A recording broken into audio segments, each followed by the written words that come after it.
اعوذ باللہ من الشیطان الرجیم بسم اللہ الرحمن الرحیم۔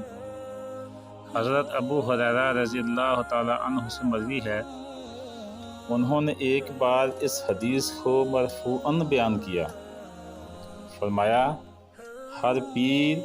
اور جمعرات کو اعمال پیش کیے جاتے ہیں، اس دن اللہ تعالیٰ ہر اس شخص کی مغفرت کر دیتا ہے جو اللہ تعالیٰ کے ساتھ کسی کو شریک نہیں کرتا، اس شخص کے سوا کہ اس کے اور اس کے بھائی کے درمیان عداوت اور کینہ ہو۔ ان کے بارے میں کہا جاتا ہے کہ ان دونوں کو رہنے دو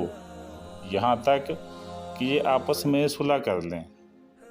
ایک اور حدیث میں رسول اللہ صلی اللہ علیہ وآلہ وسلم نے ارشاد فرمایا، ہمارا پروردگار بلند مرتبہ اور برکت والا ہے، اللہ تعالیٰ ہر رات کو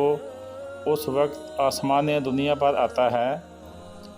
جب رات کا آخری تہائی حصہ رہ جاتا ہے۔ اس وقت اللہ تعالیٰ فرماتا ہے، کوئی ہے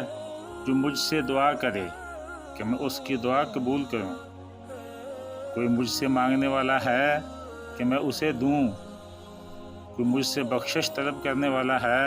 کہ میں اس کو بخش دوں۔ اللہ تعالیٰ سے دعا ہے کہ اللہ بخشش عطا فرمائے اور حضور کی پوری امت پہ اپنی رحمت عطا فرمائے، آمین۔